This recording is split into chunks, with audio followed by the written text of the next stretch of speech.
doctoral research at Taiwan and China. He delivers lectures on geology, environment, and mining to MSc, BE, and ME students, and is also a research guide to ME dissertation and PhD students.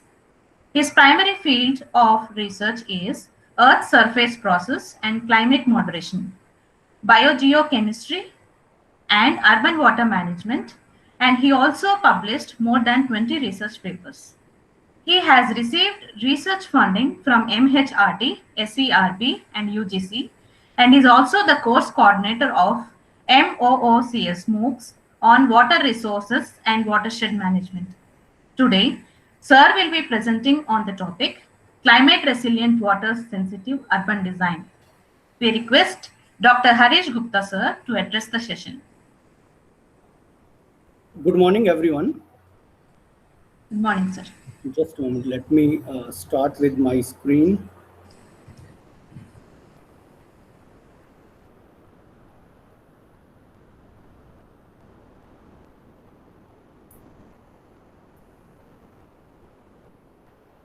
I hope you people are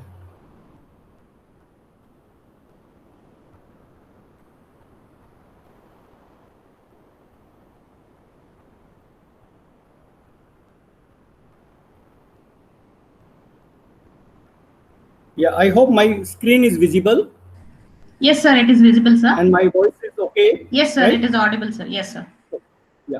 So, good morning to everyone. The faculties from SVRC, SVCA, and the participants from different nook and corner from the country, as well as I think many might be from Hyderabad. So, this is Dr. Harish Gupta. I am first thankful to our organizing team for introducing me.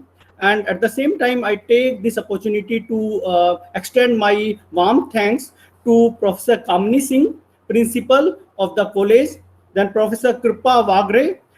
She is program coordinator for this particular thing, and my friend and engineer, Mr. Raji Reddy, who is director for in National Academy of Construction, for inviting me to this particular webinar. So I think most of us, we are talking now, and I think from the theme of this particular webinar or faculty development program, what we can understand is that more focus is on creating some kind of structures which are climate resilient or climate adaptive, because now and then, since last probably 2 or 3 decades, we are feeling the heat of climate change, and now we have started seeing the consequences also. So like, if I want to give example, last week itself, we saw a lot of floods in Mumbai, and that relate with many things, right, from climate change, and then also comes into the picture is urban infrastructure, right? Somehow the things are not well managed in our country, or not well planned, or not planned for long term. This is what it brings to lot of trouble. So in that particular context, I will talk on certain things today. So broadly, I will try to cover. First, I will try, because I'm not sure about background of it seems to be from architecture and urban planning background, but I'm not sure what kind of understanding you have about water resources and their management across the watersheds and for country and in the world. So I will try to give a good understanding of that particular aspect, so it can provide us a good background once we talk about water sensitive urban design and then adaptation to climate change. So this is my broad outline. So first I will talk about earth, water resources, and we. Then we'll talk about water management, what is current scenario, and what kind of future challenges, which are already, it's not even need to say that they are future challenge. They are already current challenge to us. And need of integrated approach. Why do we need a kind of integrated approach? In this integrated approach, how this climate resilient, water sensitive urban design is important.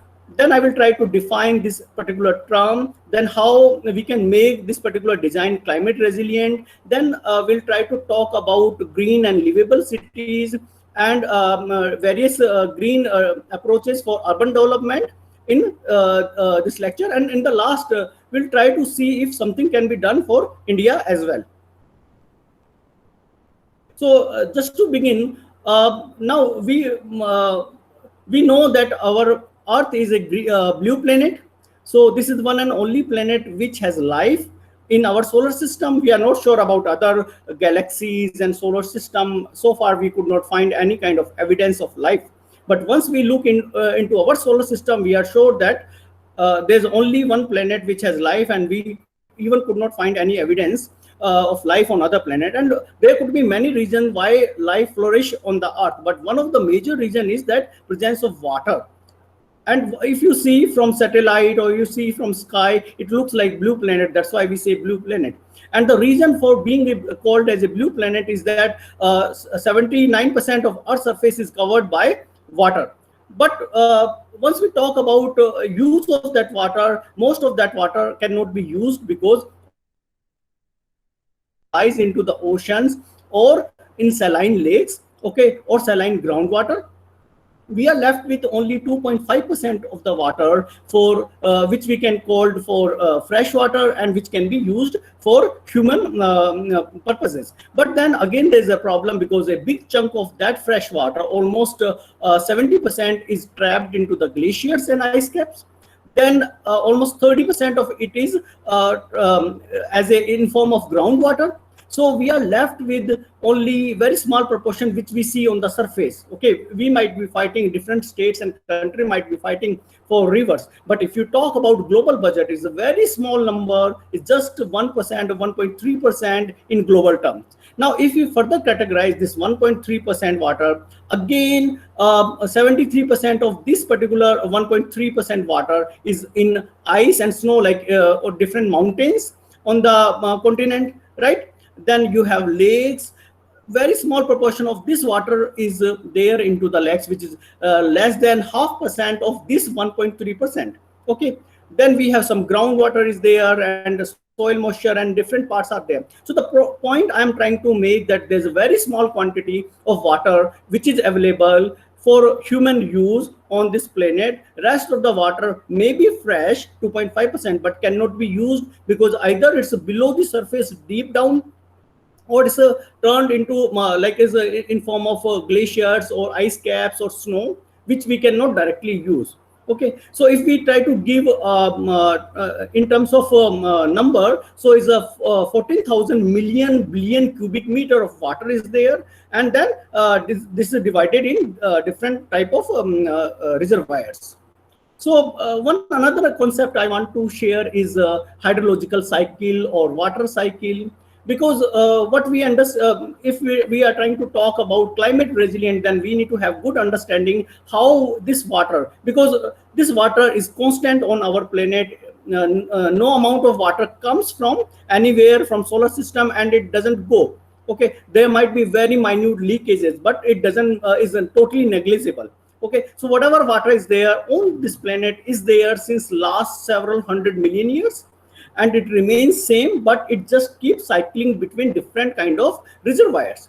Now, if we talk about these reservoirs, we have atmosphere, biosphere, lithosphere, and then we have hydrosphere. Now, most of this water lies into the hydrosphere, and through different kind of processes, it goes to different this cycle. So, like we can simply talk about evaporation. So we know about cloud formation, like in the atmosphere, then it evaporates, then it precipitates, and we in the biosphere use it. Then some part of this one, it goes as a groundwater and surface water to lithosphere. So this is how things are keep running, and because of this cycling, we can see life is flourishing on this planet. And this is another reason is that every year in different parts of the world or different parts of our country, we receive different amount of rainfall, because there are different kind of factors are there. Then local geographical factor also play very important role, that how much rain we are going to receive, and it brings lot of variability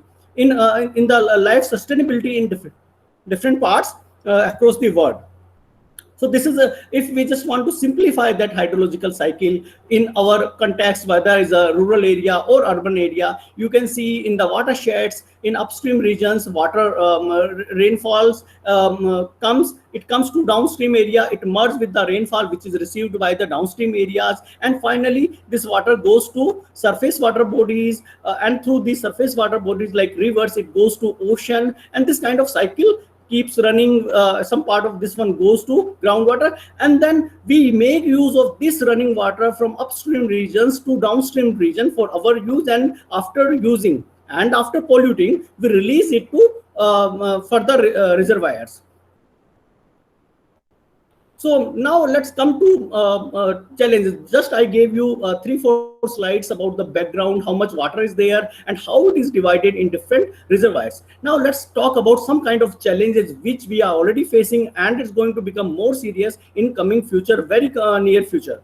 So if you look into this particular picture, what it shows is per capita total annual renewable water resources, means for every person how much water is available. Now if you just see the blue one, what you find, it's more than 10,000 okay meter cubic per person water is available. But if you look, the red one is very small quantity, and somehow India also come into the places where the per capita water availability is not very good. So what we come into 1,000 to 2,000 meter cubic. Now 1 meter cubic is, I'm sure that you people are well aware, there is equal to 1,000 liter. Okay, so now we can calculate that how much water is available for per person. So the point is that some part of the world are heavily water rich, and some people, some part of the world, some countries face too much water scarcity, and India is not in good condition if we talk in that sense. Now, how this water, in that figure I showed, previous figure I showed in terms of numbers which are very difficult to compare, but here you can compare very well. So altogether we have, if we just take all fresh water which can be used by human on this planet, is almost 8 million liter. Okay. But once we come to different country wise, what we find that Iceland, it has huge amount of water, same with the Canada, Norway, New Zealand. Once we go further, US, Argentina, and we can keep coming, and we can realize somewhere India is having only 1.1 thousand meter cubic. Okay, so 1100 meter cubic of water is there only for in India. That means it's just 8 times lesser than the global average resources available per capita. Now, how it impacts? So now what I told you, there's a kind of lot of variability in terms of water resources availability throughout the world. Even if you go within country, like India, we have some places, Cherrapunji, where you receive more than 10,000 mm of the rainfall. Then you can go to western part of India, like Rajasthan or Gujarat, where we receive. You can go to the Western Ghats, where average rainfall is almost 3,000, 4,000, and in some patches even 6,000 mm per year. But then what we understand, that huge chunk of the population lives into the cities, and then because we are focusing on urban, so from this figure you can this map you can figure out that there are a lot of dark patches across India and in US and many different parts of world. What exactly they reflect? They reflect that water scarcity throughout the year. That means whatever water is needed is not available in these particular cities. Okay, and these you can see that there are so many dots in India, particularly North India, some parts of Southern India, even Eastern India. Okay, so everywhere we have these patches where water availability is not enough. So another point I can add here is that if we take WHO, so almost we should have almost 135 liter of the water for daily consumption for every human being. But in real, this water is the really available quantity of water is much low. In some places even is a 50 liter. And if you go to more and more section of the society which come from poor strata, you will find that they don't even have access to enough water, maybe even 10 liter or 20 liter per day. Okay, so some people might be having 200 liters, some people may be having 10 liter, but every person should have 135 liter, but that is not the case. And this is how what is being reflected on this map. So here they have given even example of Bangalore city. Okay, I can add another point that we have more than 50, I think it's a 53 million plus city, means population is more than 1 million. And most of those cities are facing water scarcity, and we'll talk about those cities subsequently. Okay. So like if we want to talk about Bangalore city, so the population growth per year is almost 3.5, and then water comes from Kaveri and Aravati rivers and some source of the groundwater, and now they are facing a lot of problem because the groundwater are depleting, surface water are polluted, and whenever there are uncertainty in the rains and drought conditions are there, Bangalore faces a lot of problem. And that's also true for Hyderabad city. Just to give a number, across Hyderabad city we have 2 million bore wells. Okay, that means we are extracting huge amount of groundwater, and which is making things difficult for. And now we have totally started transporting water through different reservoirs in Krishna and Godavari basin to Hyderabad city. So we are somehow surviving into the imported water, and our city is not at all sustainable. Whether it's Hyderabad city or you name any city, none of Indian city is water sustainable, or they have enough water resources for its own consumption. We are importing water somewhere from somewhere, or we are overdrafting from groundwater. Now this picture shows that again there are so many different cities are there across, and it tells that every like 1 in every 4 city across the world is water stressed. Now again we can add certain things, like we can talk about surface water and groundwater. So there are 3-4 different categories are there. So some places like red color you see in India map or anywhere, that is in these parts the first priority is being given for the supply of surface water to the cities. But if you look into the green blue one, the priority is there for agriculture, right? And green one, the priority is for environmental flow regulations, environmental flow in the rivers, so particularly in downstream areas. So not everywhere whatever surface water is available is being given priorities to supply to the cities. Some places it's happening, other places the surface water is being diverted for agriculture needs. And also I want to point out here that throughout the world, average water consumption in agriculture is 70% of. That means whatever water is available, 70% of it is being used for agriculture. But in India, the situation is different. More than 85% of this water is being used for agriculture. So we are left with only 15% water for domestic, and domestic use is less than 5%, and rest goes for industrial uses. So what we are trying, the point is that we are prioritizing this use of water for agriculture sector. Now this shows the picture in terms of groundwater. So if we talk about socio-economic use and climate change, so it's making the availability of groundwater particularly complicated, because huge amount of water being overdrafted from groundwater. And if we bring the climate change picture, because climate change is going to impact groundwater recharge in very serious way, because if you have more intense rains, there will be very little time for water to stay onto the surface, and there will be more runoff. That means very small water will go below the surface, right? So climate change is going to complicate, and already socio-economic factors, we are withdrawing more and more water. So now we can see many cities are there where we are witnessing decrease in the groundwater because of climate change and socio-economic, or because of both factors. Now let's talk about overall how our country stands in terms of water. So our country has only 2.5% of the 2.4% of the global land area, but luckily we have 4% of the water resource. Okay, that means we are water rich, and even we are among the top 10 water rich nations in the world. But our problem lies with the population share. So 17% of global population lies in India. And not only this one, we have huge chunk of cattle population, And I already mentioned that 85% of our water resources are being used in agriculture, which is way higher than the what is being done in throughout the world. It brings a lot of problem to our country in terms of using water resources. So current per capita water resources availability is around 1500 meter cubic.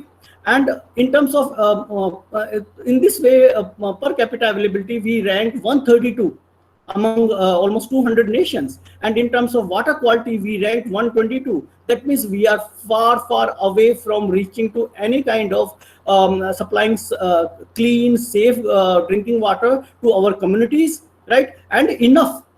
First is not enough, again then it's not clean. So in both way, it's a problem. And if we just talk about the scenario of 2050, we are going to have deficit, huge deficit in near future to come. And our per capita availability of the water resources is going to be reduced by 1000. Already we are in 2020, and probably that is already the scenario.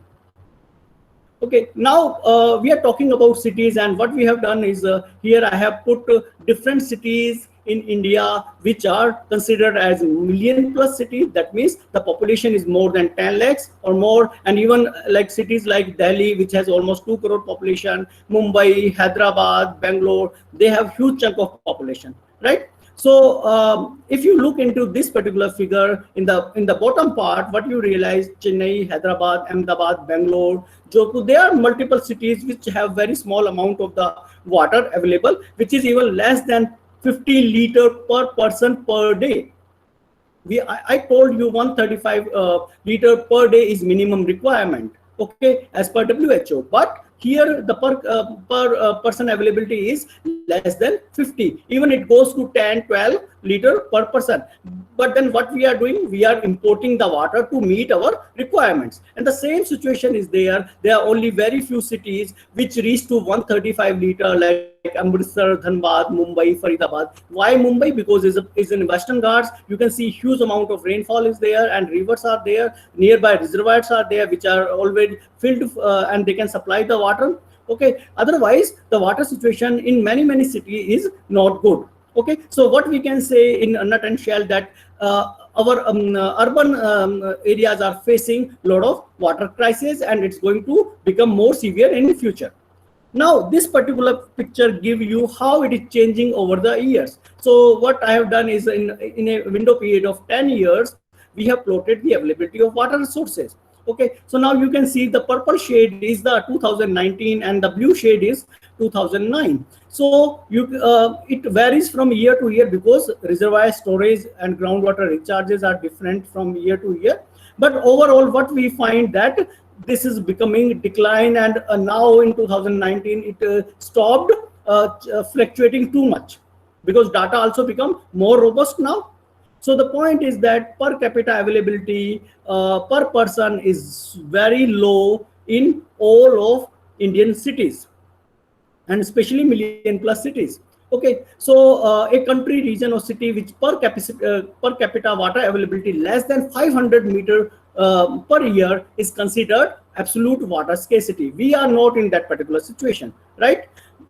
But in terms of throughout the country, if we take average, but if we talk about cities, many of our cities are facing this particular situation that we have absolute water scarcity. We are importing and we are managing, or we are withdrawing and we are managing. Okay, among the cities, annual per capita water availability is lowest for Chennai, which is 7.4 meter cubic. Okay, then Hyderabad 8.2, Ahmedabad 10, Bangalore 12.6. Now you can understand what is required is not there. And just mind it, because once we will talk about next concept, it is important how we can change this particular situation. Out of 45 cities, the annual per capita water availability for 33 cities is less than 100 meter cubic. Now you can understand the gravity of the situation. Okay, if we translate it to the water availability for daily consumption, per capita water availability is less than 50 liter for Chennai, Hyderabad, Ahmedabad, Bangalore and Jodhpur cities. So once water is not available, definitely it's going to impact socio-economic structure of that city and growth of that particular city.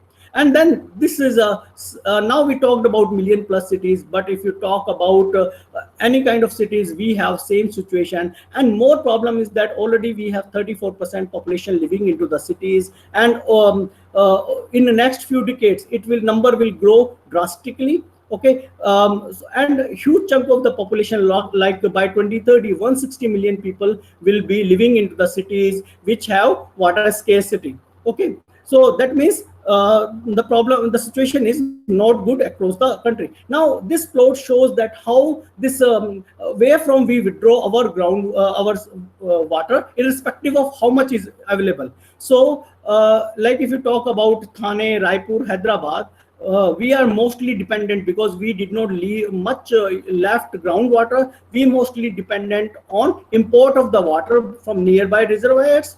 Okay, in certain cities like Amritsar, Faridabad, Ludhiana, people are still using more groundwater.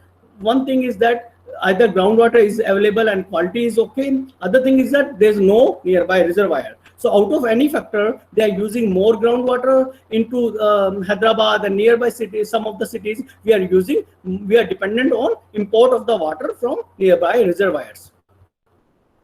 Now we talked about surface water and overall situation. Now if we talk about groundwater, and I am already continuously pointing out that we are overdrafting our groundwater. So 55% of the India faces huge problem of groundwater depletion, right? And if you talk about block level, many of our blocks are now considered as black, gray situation, where the withdrawal is too much high. If you just remember Niti Aayog's recent report, they pointed out that by 2020, we are already in 2020, many of Indian city will face depletion of groundwater.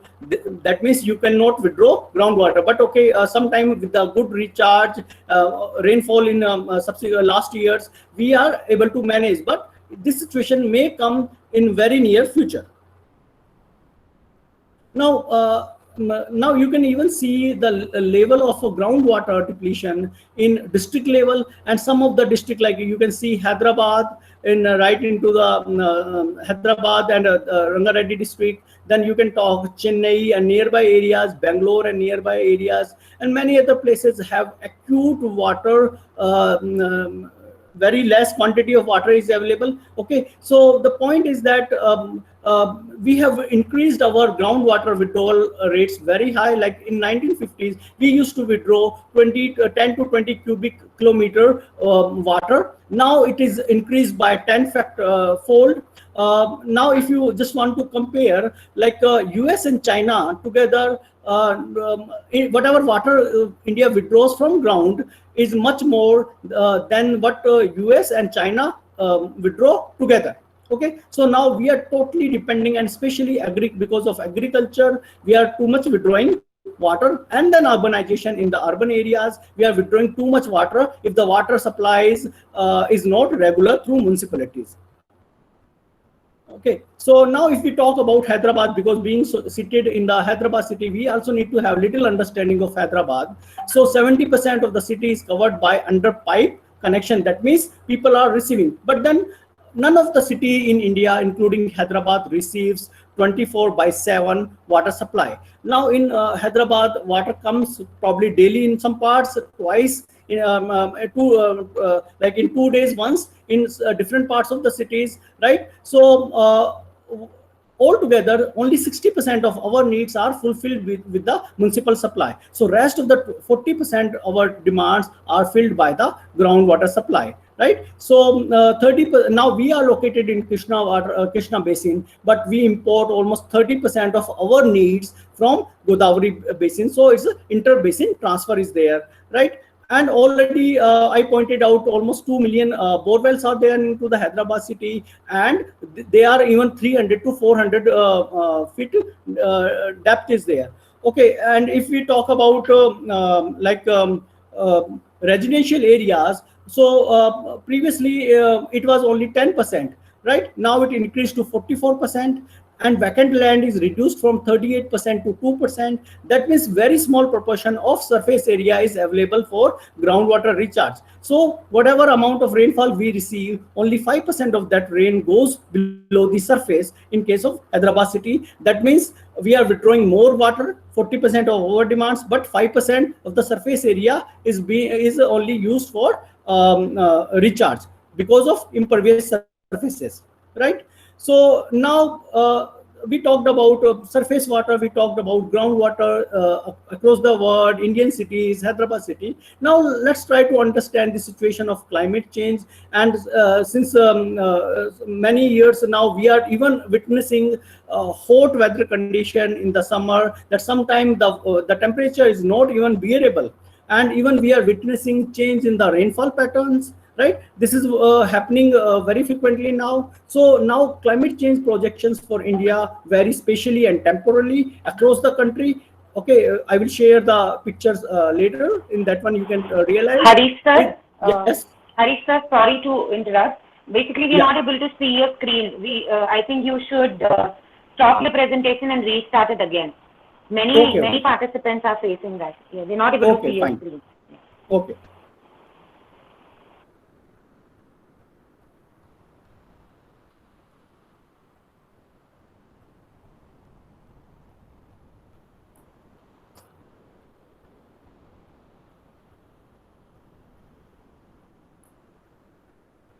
Can you confirm now if everyone is able to see?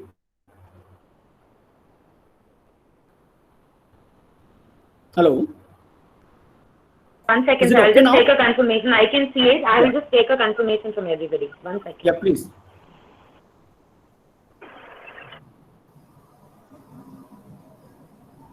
Ma'am, I can see it too.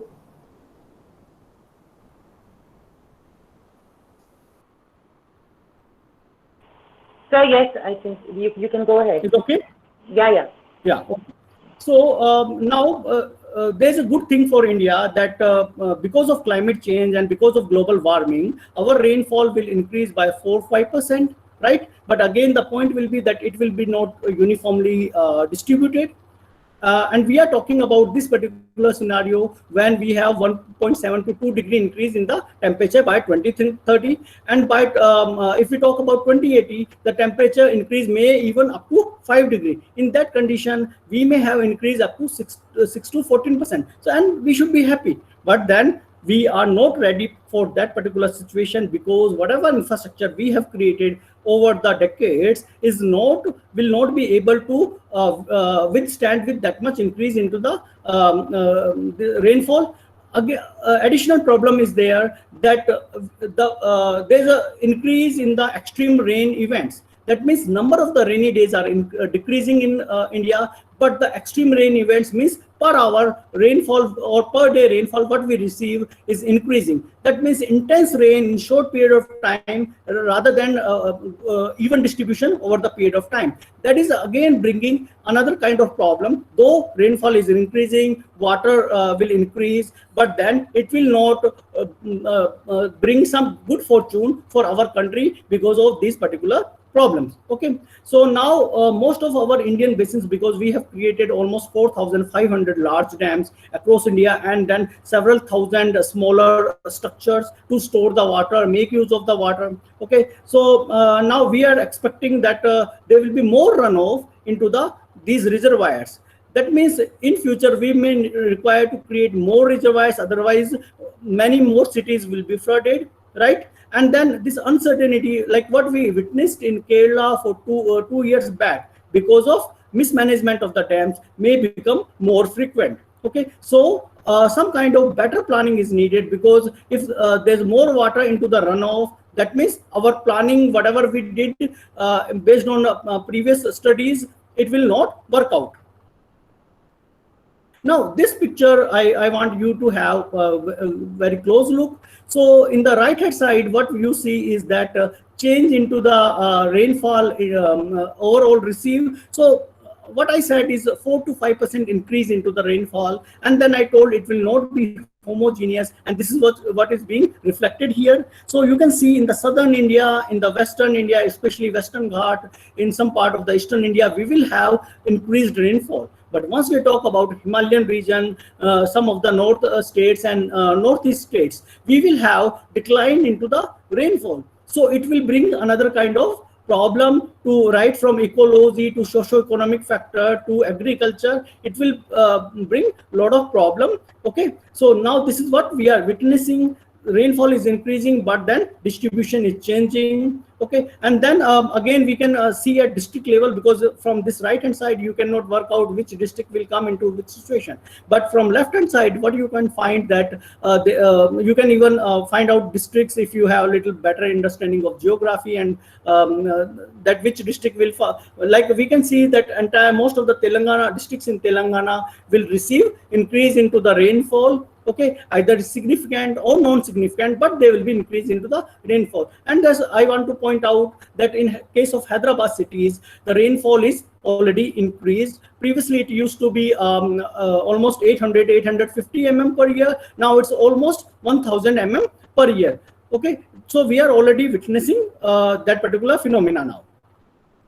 Now once the rainfall increase, and particularly into the urban areas, what happens? We are witnessing more and more flood, because whatever infrastructure in terms of storm, anyways in India, none of our cities have storm water infrastructure. What we have is sewage water infrastructure or sewage infrastructure. So whatever rain comes through those sewage channels, it goes to big nalas, and then it goes to some kind of rivers, because this is what system we have developed over the period of time. Now what will happen whenever rainfall will increase or intense rain will come in small period of time, these channels will be flooded. And then other problem is that we don't have the capacity of these channels are very limited, because we made 20, 30, 40 years back. Now population density is increased. That means we are using more water. So, and in any rainy day, in normal days is okay, because it can carry that amount of water. But in a rainy day, the already huge amount of water is coming, because we are using in that domestic level. Then rainwater is there, so it creates a lot of pressure on our this infrastructure. And many places you can see floodings are there. Even the sewage chambers will start overflowing. Okay, this kind of problems are there. Addition to that one, we are not at all treating our water, gray water or black water properly. The point is that we use huge amount of water into the cities. What we do, we import the water or we withdraw the water from groundwater or surface water from importing, and then we make use of it, we pollute it, and then we release it. So there's a no treatment. Now if you just look into the sewage treatment plants are there, okay, effluent treatment plants are there. What exactly they are doing? They are just going for primary and secondary type of treatments, and then they are releasing back to that water into the sewage system. So there's no use of that water, which can be again used for certain type of things. In our home also, like in the bathroom, bathing water can be used to flush the toilets, but we don't have this kind of double plumbing. Okay, so now huge amount of the water is being generated, wastewater is being generated in India, but very small of this one is being treated, and rest of is being released to sewage system without treatment.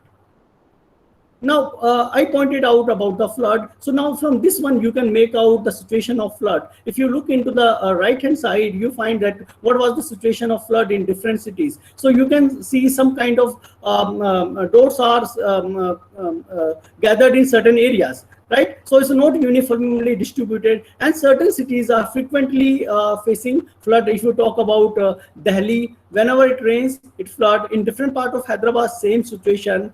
Mumbai regularly, Bangalore regularly. So the flood, which used to be rare phenomena in the past, it become more common in recent years, and it may become more and more trouble in future to come.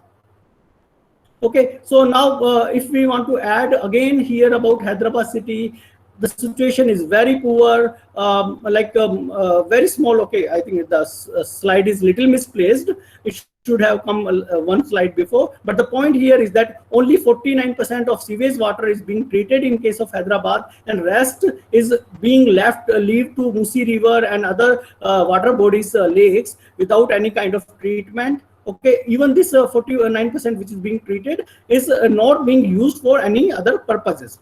Okay, now we'll just come to this flood situation in Hyderabad. We witnessed first flood in 1908, and after that we created Nizam created a lot of infrastructure at that point of time. Then we witnessed in 1970, then 2000. So what we are realizing now, the frequency is growing. We witnessed then 2008, then we witnessed in 2016, and then 2017. So now it becoming more and more frequent in the flood region. We'll discuss the region in subsequent slides. It becoming more and more frequent, not only Hyderabad but everywhere. Now, so okay, this we need not to talk. So now if you look into this particular picture in the left hand side, almost 2,300 cities are located in the district which face some kind of flood events in last 18 years. Okay, and that number is 11 floods in last 18 years. That means almost every city in these areas are facing some kind of flood situation. Okay, and then there's another one. So from there also you can see from 2000 to 2017, for a window period of 18 years, we are sharing the which big cities faced flood situations. Now, why it happens? So I'm sure that my participants are well understand, because they come from architecture and urban planning, that we are increasing impervious surfaces. And I have already pointed out that in Hyderabad, only 2% open space is there if we compare from previous time, right? And only 5% groundwater recharge is there. In normal situation, 25 to 30% of the water go below the surface. That means now that much water is not going, and where this water will go? It cannot evaporate all of a sudden within few minutes or few hours, right? So it will go, it will turn to surface runoff. And I already pointed out that our drainage systems or sewage systems, we don't have separate storm management system, and our sewage systems are 20, 30, 40 years old, and most of them are choked because people are encroaching them and they are putting plastic and so many different garbage, right? So impervious surfaces and mismanagement of this sewage system result in kind of flooding. So now if I want to compare how much kind of impervious surfaces we are creating, the amount of cement which used in US in over a century, more cement is used in China in 3 years between 2011 and 2013. Now you can understand the increase in impervious surfaces in developing countries is much more, whether you talk about India, because we have huge population base and our GDP is improving, people's earnings are improving. That means we are creating more structured homes and impervious surfaces are increasing. Then urbanization is another phenomena is happening in all over the world. Okay, already most of the more than 50% of world population living into cities, and India is 34%, and it's going to bound to increase significantly. Okay, now this particular picture shows what kind of what actually happens once we move from a natural ground cover to a heavily urbanized setting. So in the first picture, in the left hand side, what you find that 40% evaporation, 10% runoff, and rest goes to below the surface, 50%, right? Then it changes, it almost goes 42% if we just have 10 to 20% impervious surfaces, right? Then once we move to your another case where the impervious surfaces are increasing 30 to 50%, what will happen? Your this recharge will reduce to 40% and runoff will increase to 30%, and even evaporation will decline because water need to stay there to evaporate. But once it become part of runoff and through sewage, it will flow somewhere, it cannot evaporate. So now if you have 75 to 100% impervious surfaces, which is the situation for most of the metropolitan cities and million plus cities in country, so only 10 to 15% of the water will go below the surface. And Hyderabad, I mentioned 5% only, 55% runoff. Now your runoff increased by 45%. So when Hyderabad 500 years back, when it started developing, and even 100 years back, they planned for 10 or 20% runoff. Now we have 55% runoff, and this is how you have flood situation into the cities every time.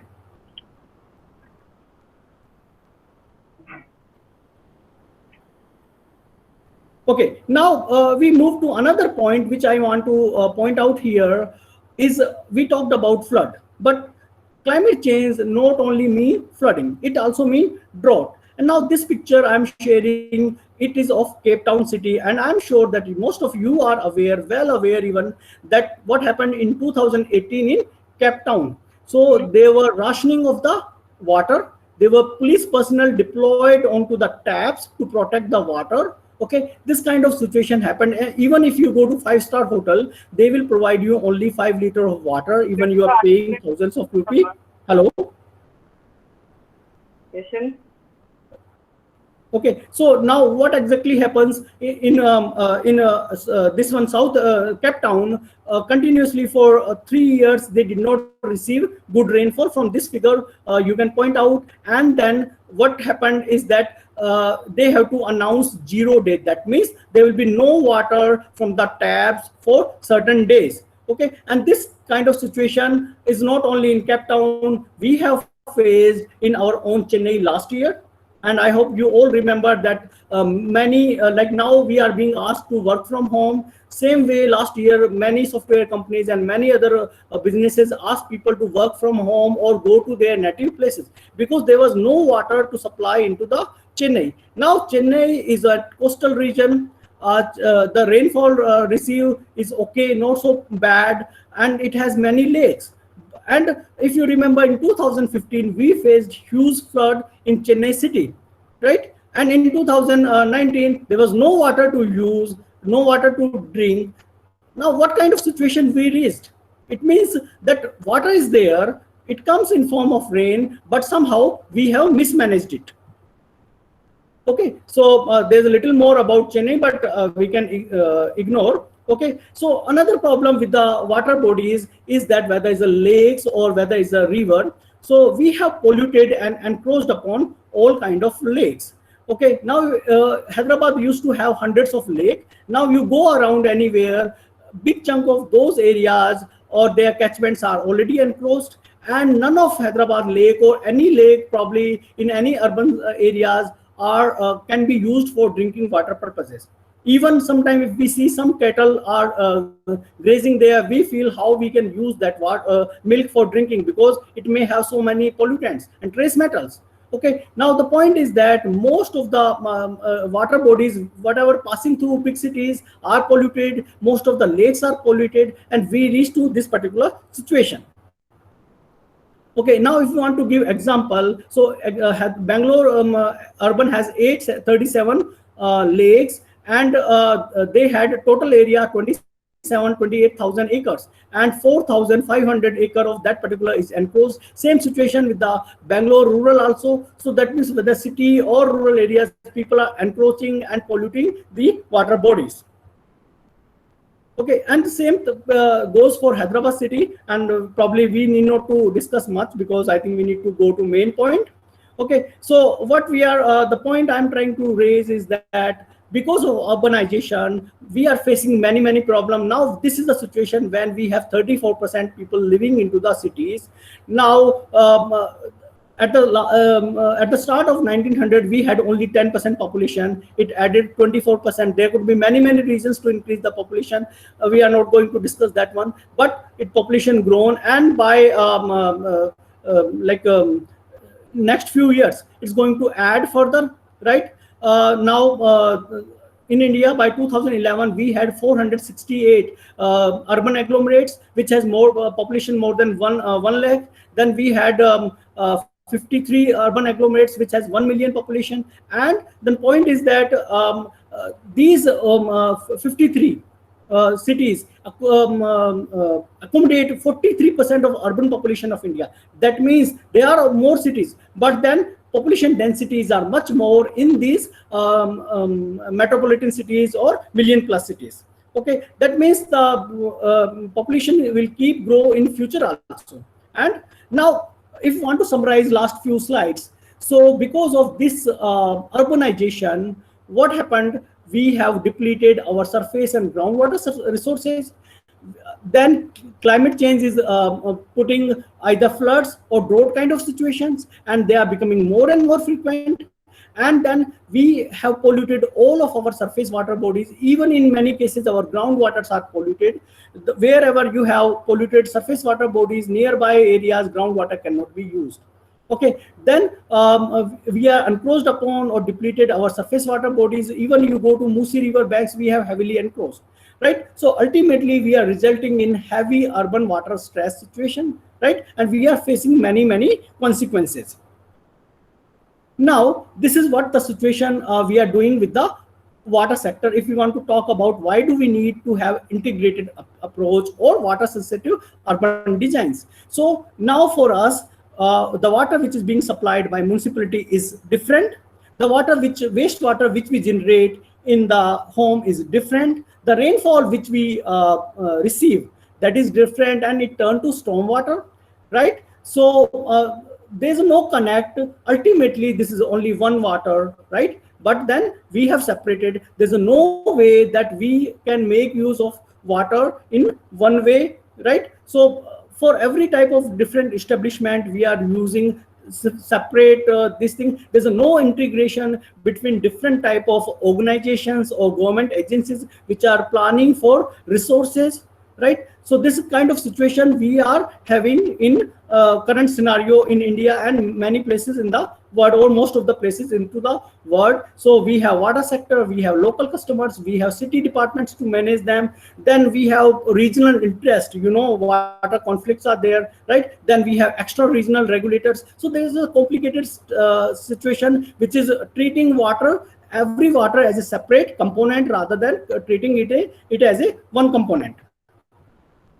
Okay, now to overcome this particular problem, what we have discussed, we need to have some kind of integrated approach. Okay, so multidisciplinary approach to urban water management aimed at managing the urban water cycle in more sustainable manner so that we can improve the water security.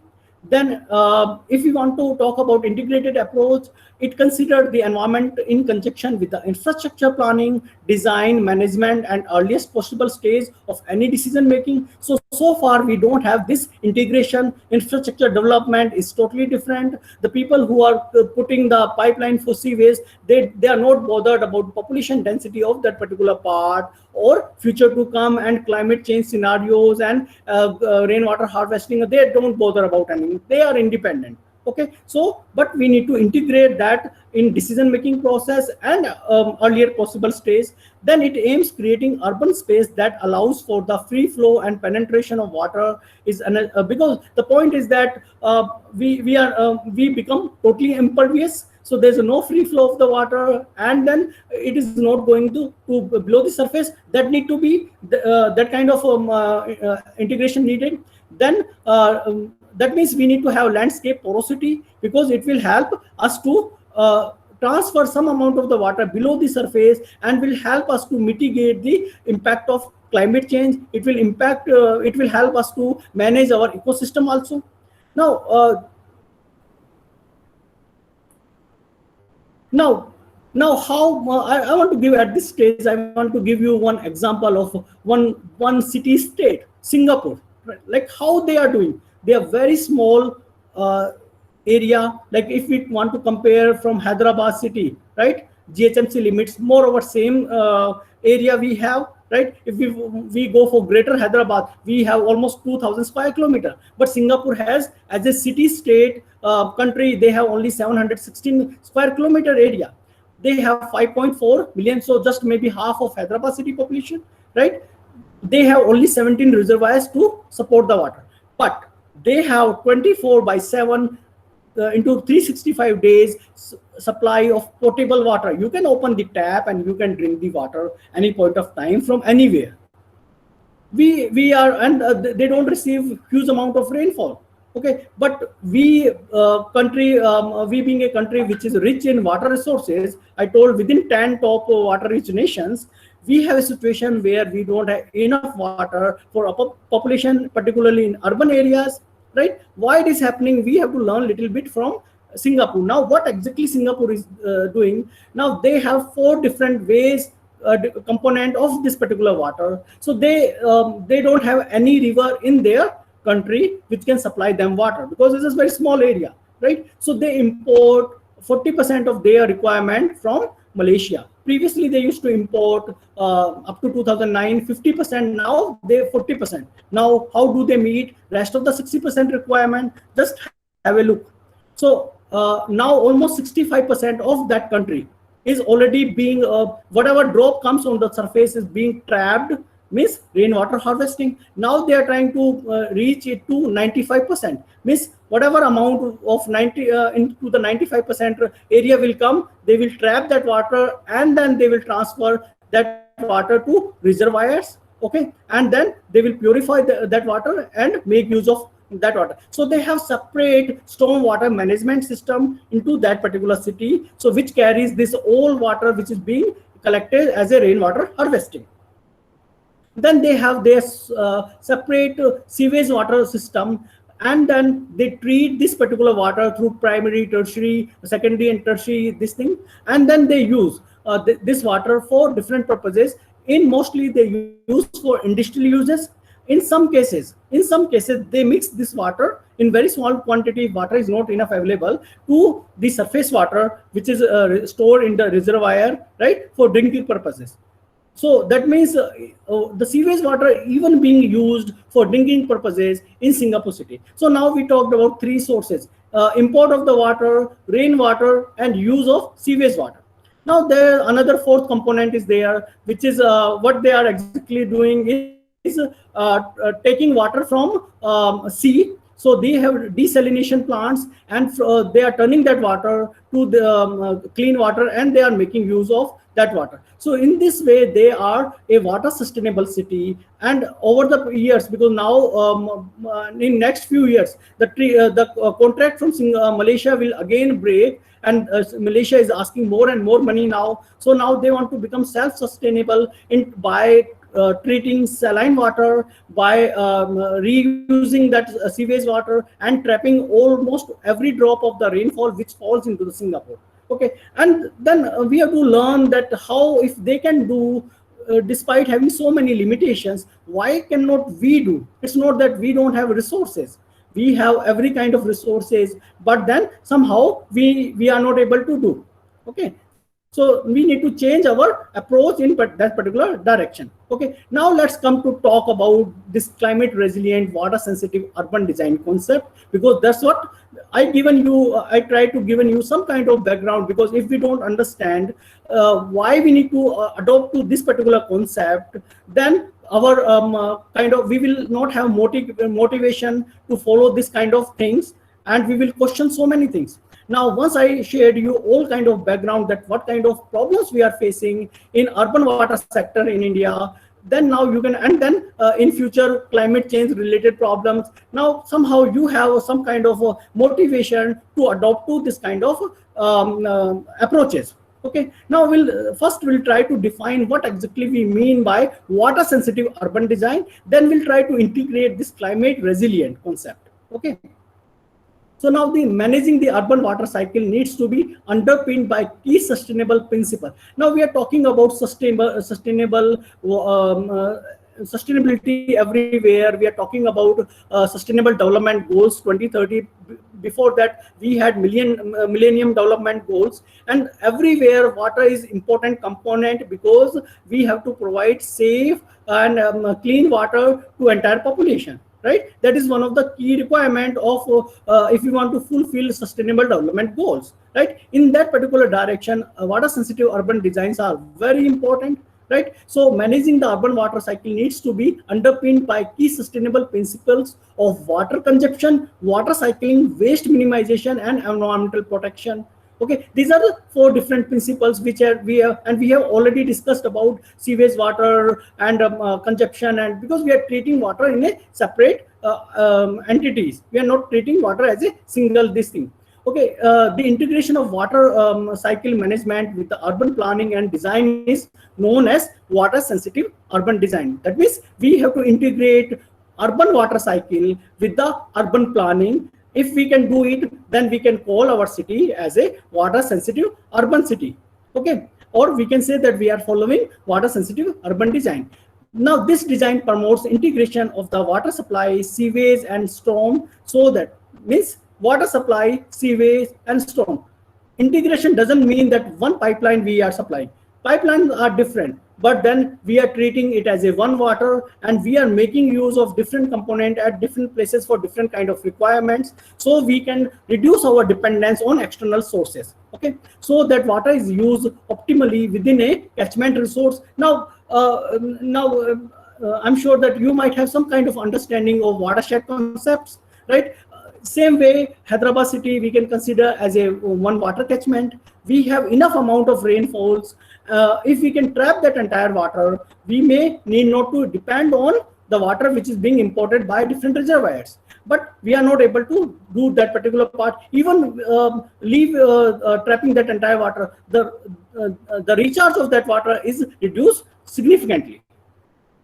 Now, this water sensitive urban design is a land planning and engineering design. Definitely a lot of engineering involved, because whenever we want to create some kind of structure, the role of architect, urban planning, civil engineers will come into that particular context. Okay, so now this is engineering design approach which integrates the urban water cycle, including stormwater, groundwater, wastewater management, and water supply into urban design to minimize environmental degradation and improve aesthetic and recreational appeal. Okay, so this is the kind of definition which you can find on Wikipedia as well. Okay, now it uses it better uses urban planning and design to reuse stormwater, thereby reducing the quantity reaching waterways by mimicking the natural water cycle. Now, what exactly it means? Now, I mentioned that we don't have separate stormwater management in any of city in India. So, if we have that kind of system, what will happen?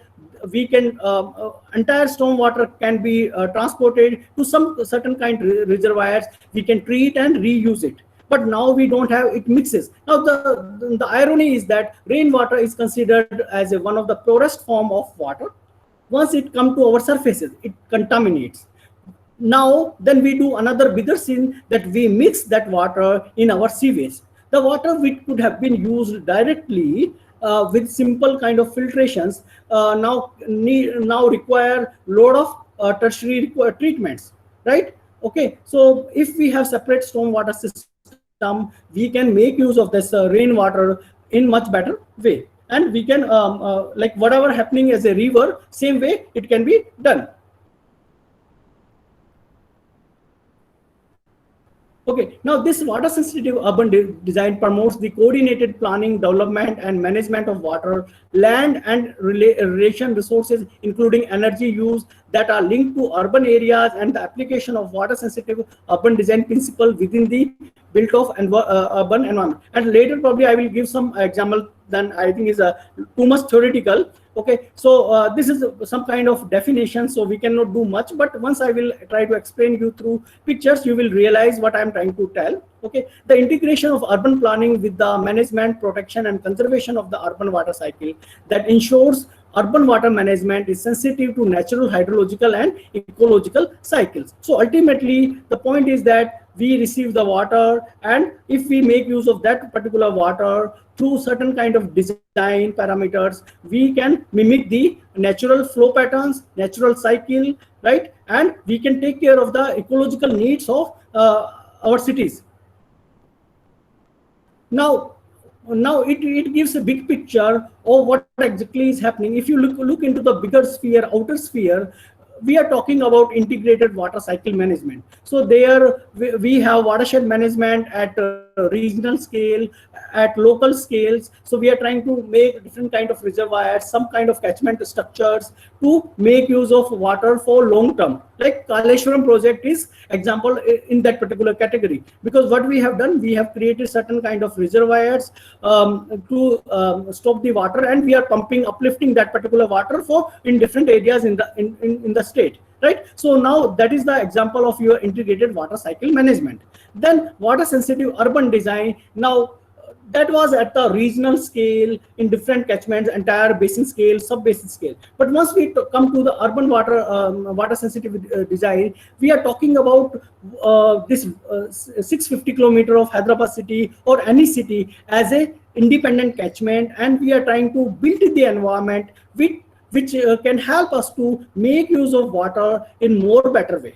Okay, then next level, if we go or more in depth, then we have to do at more local levels, like right from every house to every society to every colony, right? If we can integrate this integrate this kind of design into the urban plannings, so then we can realize the concept of this water sensitive urban design. So that means that it has to start from local unit, then it has to grow at the city level. But now what is happening, we are doing it at a state level, water basin level, and then we are trying to export the water to the cities. It has to do in different ways. The approach has to be changed. So now there's another example, if I want to give what is happening. Now if you see from left hand side, now most of our cities are water supply cities. What exactly that means? The water being transported, then we turn to sewage city, because once water is there, then sewage will generate, right? Then that means that sewage will be go to some kind of drainage, right? So they are three different things. Then ultimately we will throw that water into some rivers like Musi and different like Yamuna in Delhi. Okay, so then this is how the entire water cycle of one city is working. But once we talk about water sensitive, this all will go away and it will integrate this entire thing. So it will be intergenerational equity, resilience to climate change. Okay, it is a much more better approach. Now this water sensitive urban design is being followed in different part of the world in different there are different terminology to address this particular term. Like in if we talk about US, they say low impact development or green infrastructure creation in US. It is known as sustainable drainage system, SUDS in UK, Spawn City in China, water sensitive urban design in Australia. So basically, if we talk about, if I want to give you a little history, so it somewhere in 1992, it started, this concept was started from Australia. That's why we are following this particular terminology, because they coined this terminology, water sensitive urban design.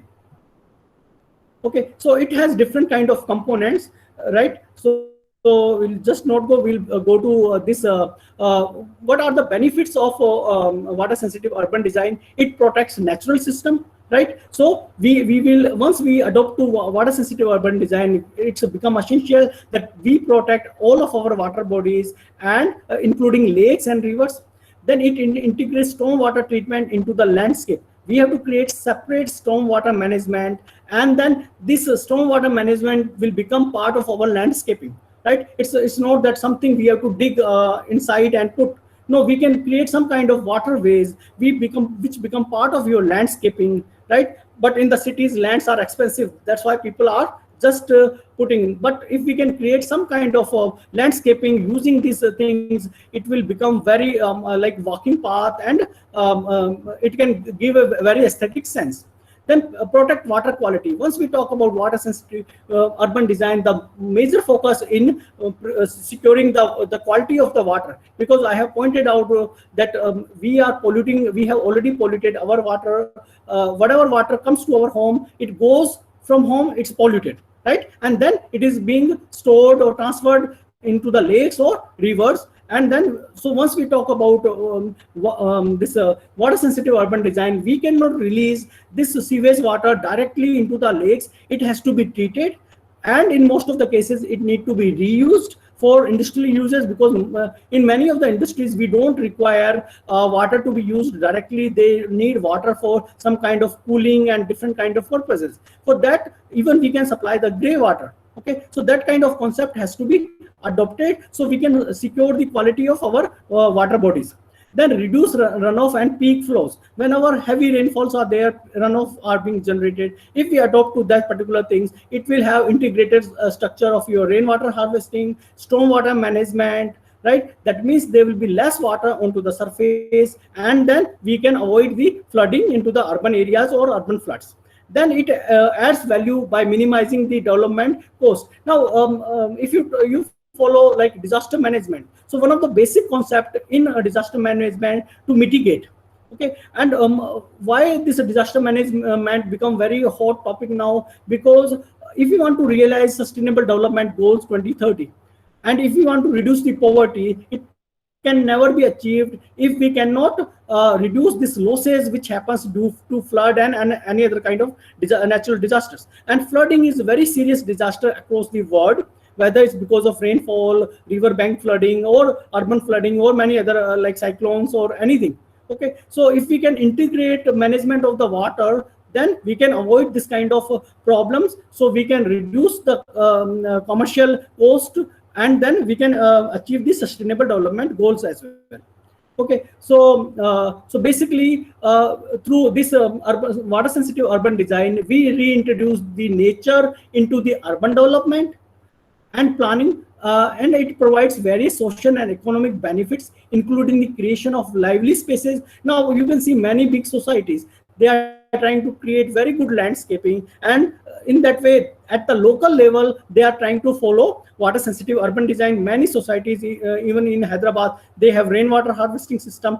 They are compulsion to treat the sewage water before releasing it. That means somehow they are moving towards water sensitive urban design, and we have to promote that particular type of concept at larger scale, even at individual homes scale than colony scale, so it can work out in much better way. By attracting people closer to water and nature, this concept can help cities transform their spaces into vibrant center of community life. Now, if you take example, none of us like to go to the lakes. Now, I live in Hapshiguda, and we have Ramanthapur Lake nearby, but we never try to look into that particular part also. But if you just think that if the water is clean and some kind of pathways are created, which is already being done in some part of the cities and in different parts, then people will like to go there and they can have some kind of recreational activities. Now I'm giving you some example from China. Like in China, they call this particular concept as a sponge city. Now you can realize they have integrated water and greenery and infrastructure together, right? So what is happening? The people like to go into this particular part. They want to work in this kind of systems, and then it reduces the cost of protecting different structure, because it reduces the flooding. Then water pollution also reduced. Once people start realizing that they are living in that particular part and that water is important, they also try to reduce the pollution of that particular water. Okay, so now these things are being followed in many different parts of the world. Now let's come to the another part. What we talked so far was the water sensitive urban design and what are different concepts. But then somehow we have to talk about adaptation to climate change. Then only we can talk about climate resilient water sensitive urban design. Now this is becoming important because we are, time and again I have pointed out that we are realizing the impact of climate change or global warming, and we are already in India, case of India, rainfall is already increasing. We are observing change in rainfall pattern. Our cities are facing flooding. So somehow we need to integrate the projections of climate change of future into these kind of strategies. Now, how it works that once we are creating any kind of design, so we have to take consideration of the previous data and then the future projections. If we can take care of future projections, that how much rainfall may occur on any kind of incidents or any kind of extreme events in that particular city, and over the period of time, what could be the rainfall in this particular city. So then we have to develop our urban infrastructure in that particular direction only. Then we can adopt to climate change. Now, okay. So another important point is that if we pollutants are another problem. If you have more dry situation, there will be more pollutant, right? So now if there's more rain, that means it will carry more this pollutant to water bodies, right? So that also point need to be considered. So what exactly we need to do? So now we have some kind of global circulation models. We have these they are atmospheric models which give some kind of projections for the rainfall at the global levels, at the regional levels, and even people downscale them to local level. Like now we have regional scale models. We need, for Hyderabad city, we need to downscale it for Hyderabad. There we need to integrate the historical rainfall of that particular city. There need to be certain kind of parameters to integrate and improve on that particular prediction of the rainfalls, right? So then we can project the rainfall change. And once we have future projections, okay, in future, in this every year we may have this kind of rainfall, and in certain kind of situations we may expect this much rain in this particular part. Now then we try to integrate the topography of those areas, land use, land cover, presence of the water bodies. Another point I probably forgot to mention, that the lakes which are there into the city, they act as a sponge. How? Means whenever floods are there, these lakes will store the water, and over the period of time this water will be used for some kind of community things, or it will recharge the groundwater, or it will flow into the nearby water bodies.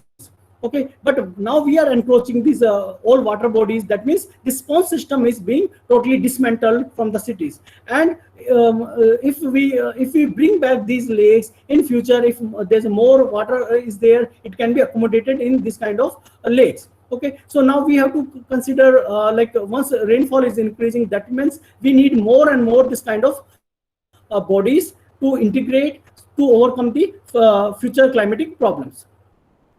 Now, if we want to integrate this water sensitive urban design into our decision making, so how we have to proceed, probably maybe many of you may not, for you it may not work out. Like now we are trying to do it for Hyderabad city. So what we are trying to do, investigate the measure in the like how much rainfall is there, what is the evapotranspiration rates are there, okay, what are the water uses are there, like how much water generation is there through sewage, how much water import is there. All this kind of parameter we are taking into the consideration, right? So then we are adding into climate change, how much water we may expect in certain kind of situations. Now another point we have to consider, that water uses in any city is different in different times. In the morning you have a lot of water uses because of flushing and use in the bathroom, right? But rest of the day is very less. So now in this kind of water sensitive, climate sensitive models, we also need to give inputs that if we have received rainfall during morning time, what will happen, because already the carrying capacity of this sewage system or stormwater system is already filled. Okay, so we have to consider all this kind of integration.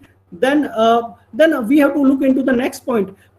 See, everything costs a lot of money, right? So how to bring that money? Because if we look into long-term perspective, then we have to take some kind of structural measures, and structural measures will cost a lot of money. So we have to, now we are talking about this Musi River, Musi front development, right? It needs a huge amount of the money. But if we look into the long-term perspective, somehow we can justify now the investment we made in Kaleshwaram. We cannot justify in short period, but in long term, it will there will be return on investment. Same way in the urban water sector also, if we want to develop water sensitive urban design, we have to take economical measures if we want to create some kind of structural measures, right? Then we can also adopt to some kind of non-structural measures, right? If now once we know that what kind of structural measures and non-structural measures are required, like if any kind of your hardscaping is required, that is structural measure, but softscaping that require very less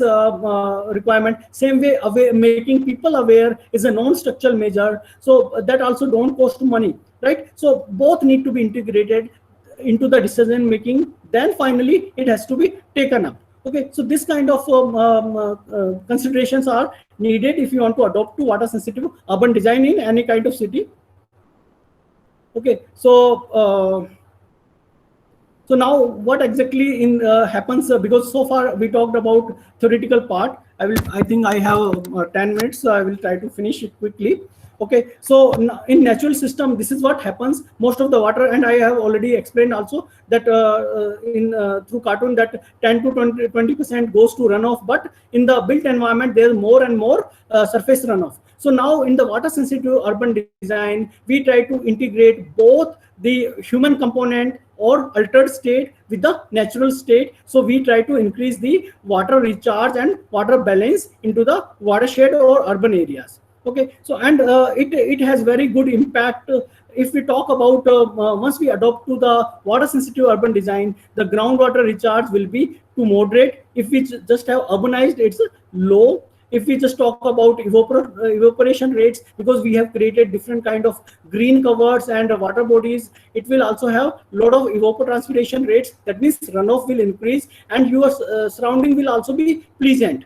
Okay, then what kind of feeling you will have? So you will have some kind of feeling to natural. So different kind of advantages are there once we adopt to water sensitive urban design. Okay, now if you want to create different kind of tools are there, you can create some kind of vegetative structures, you can create some kind of bioretention basins, you can create some kind of biotops. Okay, then you can create some kind of wetlands. In Hyderabad city we have already so many wetlands are there. We can again restore them to make use for water sensitive urban design. Then at the house level we can go, or community level we can go for rainwater harvestings, right? Then we can control the flow of the water, we can create some kind of wires. Then we can create green roofs, right? Then we can if water is free flowing, to control that free flowing water, we can create some kind of outflow channels. Then we can create like if you have some kind of streams or rivers are there, you can create some kind of vegetative cover along the banks of the river. And then you can also take some kind of structural measures to reduce the flow of the water and store the water. Okay, so there need to be some different kind of strategies are there. Like we need to adopt these strategies for water supply. We have to adopt these strategies for minimizing the wastewater. Then same place we have to adopt these strategies for your stormwater management, because stormwater is one of the biggest component which create flooding and drought situations. If we can manage that water, because many of the problem can be handled. Okay, so if we want to have supply part, then we have to have water conservation and demand management. We need to have exactly good idea how much water is being supplied, how people are adopting to conservation methods, right? All kind of management need to be adopted. Then alternative water sources. Now every kind of city is getting some groundwater, some kind of surface water supply. But if we start storing that rainwater and start making use of it, then that means our dependence on supply will reduce. So that also consideration need to be there, that how much to what extent rainwater harvesting is being done into the cities, and how people are making use of that particular water, whether they are directly using or they are allowing that water to seep through the ground. Okay, then aquifer storage is there, means groundwater is there. Then for if we talk about wastewater minimization, it will help us to improve the quality. Right now in the houses we waste a lot of amount of the water in bathing, in the kitchen. If we can reduce, if we can make use of this bathroom water for flushing, right? So the wastewater production will reduce. That means somewhere the quality of the surface water will improve. Okay, so then we have to like increase the use of treated water or recycled water. In Hyderabad city we are not at all using, and most of the Indian cities we are not at all using. There are certain cases in the Nagpur city, Mumbai, where we are using recycled water. But for that we need to have some kind of initiation from government or municipal bodies, right? So then it will work out. Then for stormwater management, we need to have sustainable urban drainage. Now we don't have in Hyderabad city or many of the other cities. We need to adopt to that particular thing, right? So then we have to improve the amenities and biodiversity, means green cover, which will reduce the flow of the water to the storm. It will reduce the runoff. It will increase the evapotranspiration. It will increase your groundwater recharge. That means you can handle the stormwater much better way. Okay, so there are multiple different approaches are there, right? Now you can have a soft approach or hard approach. Now these are the example of your soft scaping, and being people from urban planning and architecture, many of you might be practicing this kind of things. So by creating this kind of things, we can create some kind of artificial barrier to the free flowing water.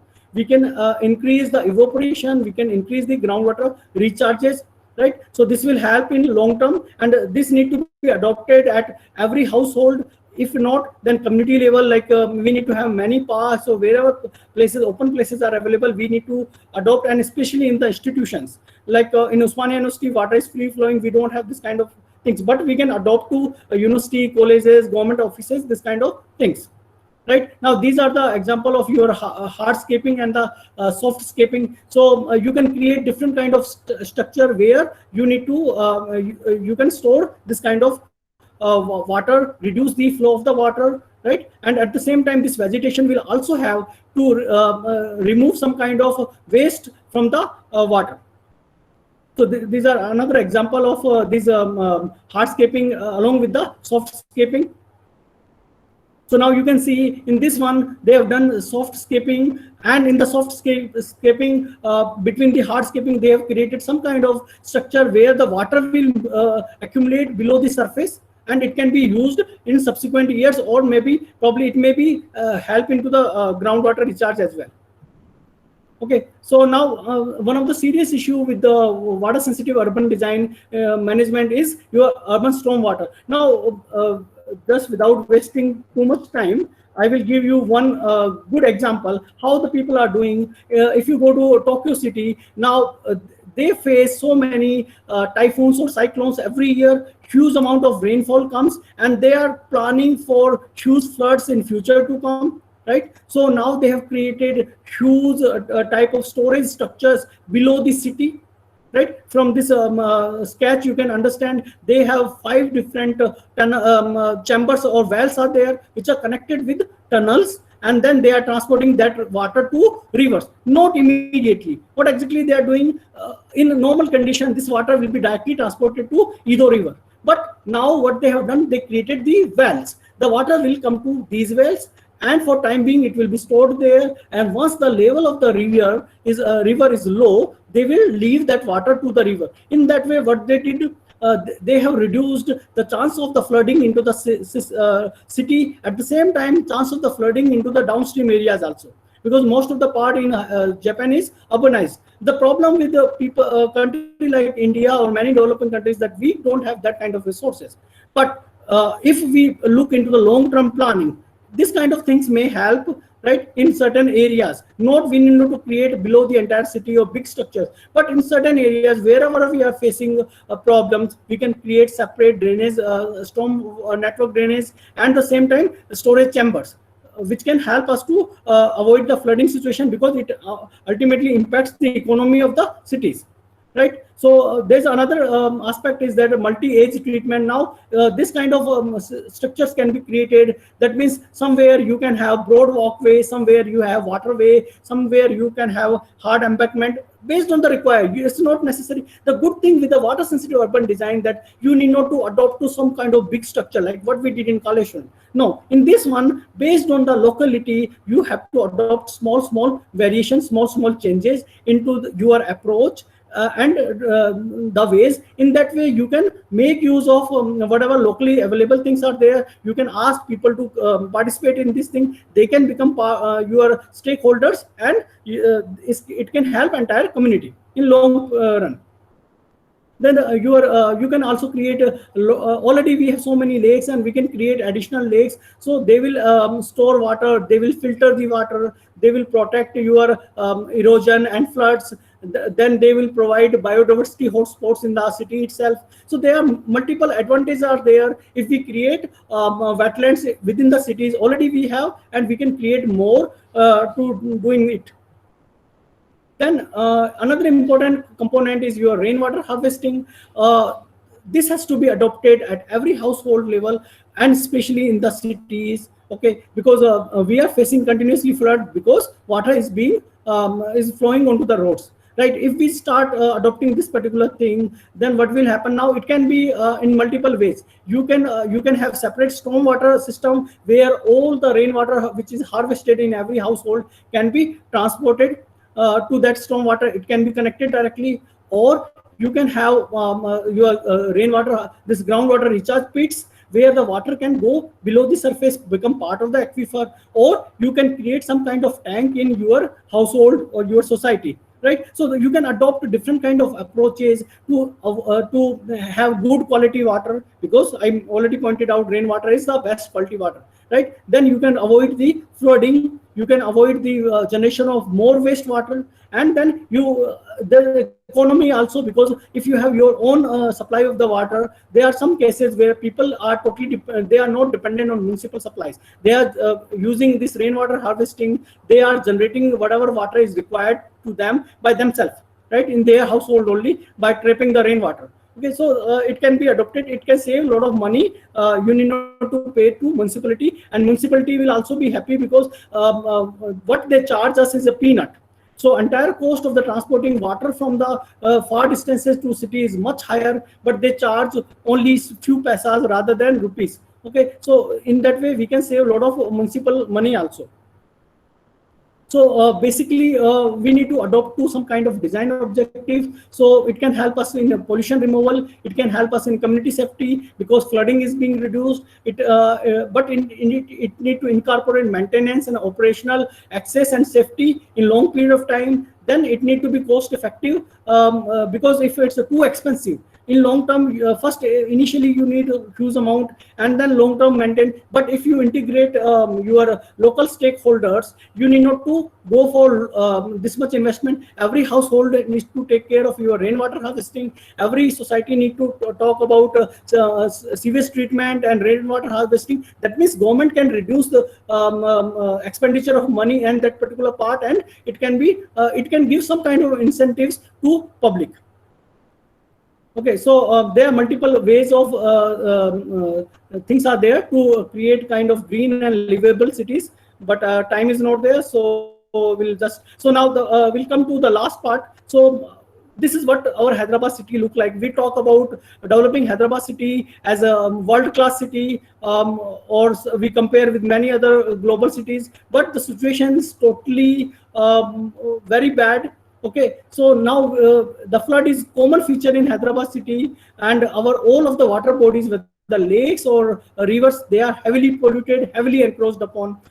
Okay, so now we need to have some certain kind of approach to improve on this one, and this kind of approach has to not only adopt in India but also in Hyderabad, but most of the Indian cities are required to adopt this kind of things. So now we have two type of societies in cities. We have structured or urban areas are there. Within urban areas, we have slum areas are there. That means water is being used in two different ways. In the structured area or good things, there will be municipal supply, there will be sewage systems.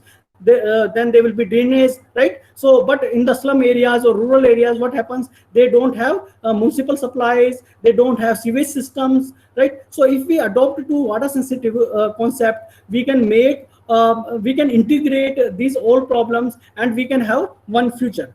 So now how I come to this particular subject, so just to give a brief.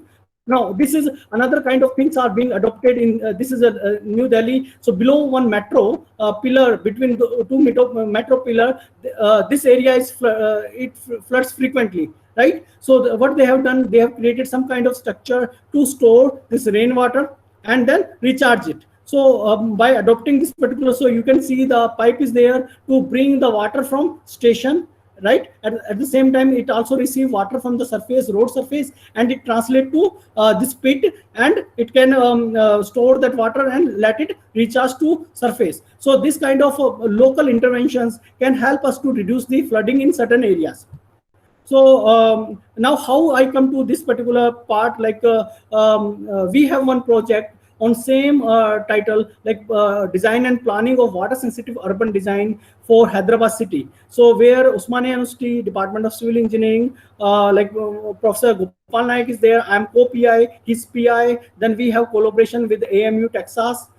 Then we have collaboration with NTU Taiwan. So 3 institutions, we are trying to work together to make Hyderabad a water sensitive urban design. We are trying to develop, and it's already 1 year completed. We have done a lot of work on that particular part. Somehow the things are delayed because of COVID now. But we are also thinking in a same direction that we need to adopt same designs for Indian city, and we already working for Hyderabad city. So I thank all of my participants and organizing team for patientful listening, and I'm open for questions if some questions are there.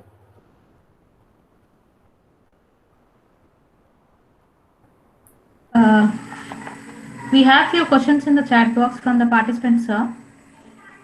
On behalf of the participants, we will ask you the questions. Can we go ahead? Yeah. Yeah. Yeah.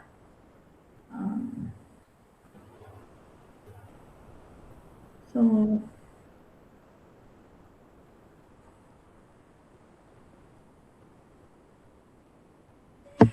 isn't it the root cause of the whole problem creating cities itself? Dense population with no sense of nature or environment put together in a small place. They are killing themselves and killing others. Is this not true? No, that's true. See, I think there no even I need not to speak. Everyone understand that somehow we have disconnected from the environment. Our population densities are like, if you talk about cities, we have 30-40,000 people living in 1 square kilometer. Even Hyderabad population density is, I think, more than 10,000 people per square kilometer. So now that much population is there. People are disconnected with the environment, and they are running in some kind of race. This is what is going to happen. So if we don't take corrective measures now, the future is going to be very problematic, because what example I gave you of Chennai and Cape Town, and it's only 2 examples which very frequently discussed in media. That's why we are aware. But this kind of situations are there in many different places. So we have to take some corrective measures now. Okay, thank you, sir. Should we go ahead with the next question? Should we go ahead with the next question, sir? Okay, because I can just see few things only here. So I cannot see actually any question here. If you can tell me. Yeah, I will tell you, sir. Yeah.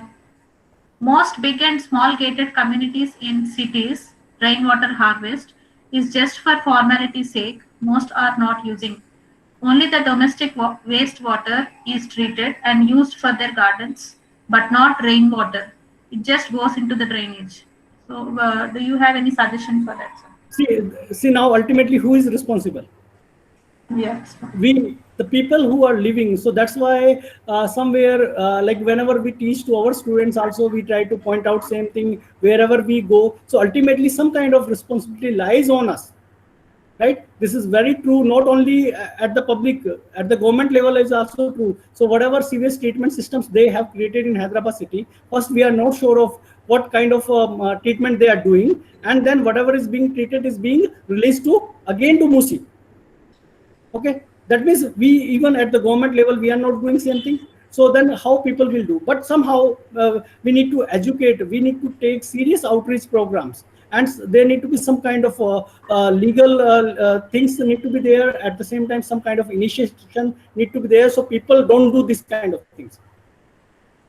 So you can see that we have rainwater harvesting policy since long, but how many people are following it? Yeah. So actually, these questions are being posted in the WhatsApp group. So okay, that's why I cannot. Yeah. So there is 2 to 3 more questions, sir. Yeah. So this one is, how efficiently is harvested rainwater used in urban areas? Does rainwater harvesting needs a serious check or monitoring pertaining to its usage? Can you repeat the question? Sir, how efficiently is harvested rainwater used in urban areas? Does rainwater harvesting needs a serious check or monitoring pertaining to its usage? See, I think that's very true that first of all, to what level rainwater harvesting pits are being created or recharge structures are being created, we are not aware. Some people who have self-motivation, they are doing it.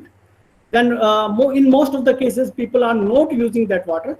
They are just let it go to below the surface. Means they have created some kind of recharge structures. But then there's another problem with cities like Hyderabad, which I was witnessed a few years back, that whenever we have heavy floods and we create this kind of structures, we have hard rock terrain. So if in your area you have good soil cover, it's okay. If you have hard rock terrain and if you create recharge pits, right? So what will happen? Your cellar and everywhere you will start having seepage, because water cannot find its way to below the surface because it's rock, right? So before even adopting to rainwater harvesting, we need to have some kind of good survey of the soil depth in those areas. So at least we can understand that how much. See, the point is, normal rain it will take, but once you have intense rain for long period of time, huge amount of water will come to that pit, right? So there are certain problems also there which need to be addressed. So we cannot even blame people directly. But I think we also need to have some certain kind of, as a government, also need to take up, and academic institutions need to also do a lot of things. Okay, sir. Sir, the next question. What are the site level considerations that need to be followed to meet the water needs or requirements? Let's say we are going to the micro level, sir, such as gated communities, or if you have an acre land or with a population of 200 to 300 people. So what are the site level considerations that we have to follow? So ultimately, like once you have, you are known to your community size, right? What will happen? You know how much water is being used and how it is being used. If you are creating a new community, now many people belong to probably planning and architecture. What they can simply do, they can motivate people or builder to go for double plumbing, right? Now we have a single plumbing system, so your entire sewage water, whether it's from bathroom or from kitchen, right, it goes to same pipe. Now based on how much water we are using, how many people are there, we can create some double plumbing. We can create separate storage tanks with little treatment. We can make use of that water for flushing, right? So how many people are using and how much amount? Because ultimately, based on your richness or your income level or socio-economic level, amount of water will determine. So one of the important consideration is how much water is being used, so you can do for sewage. Now once it comes to your rainwater harvesting, you know what is the size of your rainwater, your area, society area or rooftop or surface which you are planning to harvest from there. So based on that much, and then we also have numbers that in one day we can have maximum this much rain, in 1 year we may have this much rain. Based on that one, if you want to create some kind of storage tank, you have to calculate how much water will come. It's very easy. There are so many websites are there. Simply you can put to your area and they will give you area and rainwater, how much rain you receive. They will calculate how much storage capacity you require, whether it's a recharge pit or whether it's a storage tank. So two is important consideration we can take. Now if you go to stormwater management and you are transporting these things, then it comes to probably government domain where we cannot do much, right? But as an individual or as a community, we can at least adopt to these two practices, that how much sewage water will be generated, how we can make use not only for gardening but flushing also, right? Anyways, we cannot connect kitchen water and toilet water, but at least for bathing can be done. We can use for washing vehicles and your gardening, right, and flushing. Yeah. Sir, we have one more question from the chat box. In a city where there is a sewerage system, would it be viable to go in for decentralized sewage treatment plant to avoid having to pump tertiary water back to the city? No, see, always decentralized systems are much better than centralized, because centralized systems always create vast amount of waste, which is very difficult to treat, right, and handle. If you have decentralized systems, they are much better. But then you are talking about STPs, then what exactly you are going to do with that sewage water? Again, that need to be take into the consideration. Okay, so it's not that only I can tell that okay, you go to decentralized, but then ultimately that water has to be reused. So you need to have some kind of additional plan what exactly you will do with this particular water.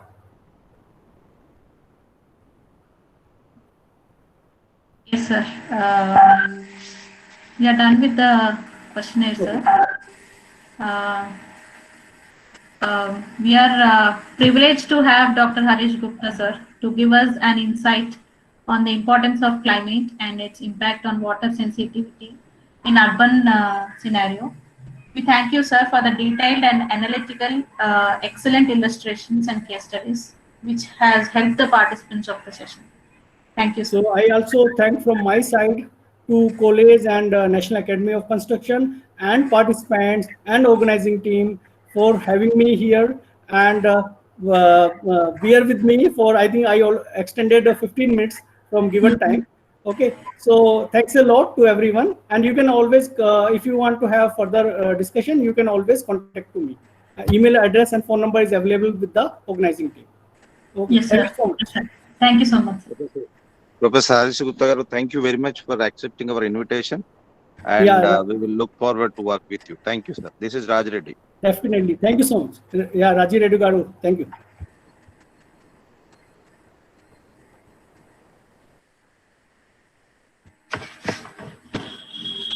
Dear participants, we have next session at 12 noon by Dr. A. Suchit Reddy sir. So request all of you to rejoin back 5 minutes before the session.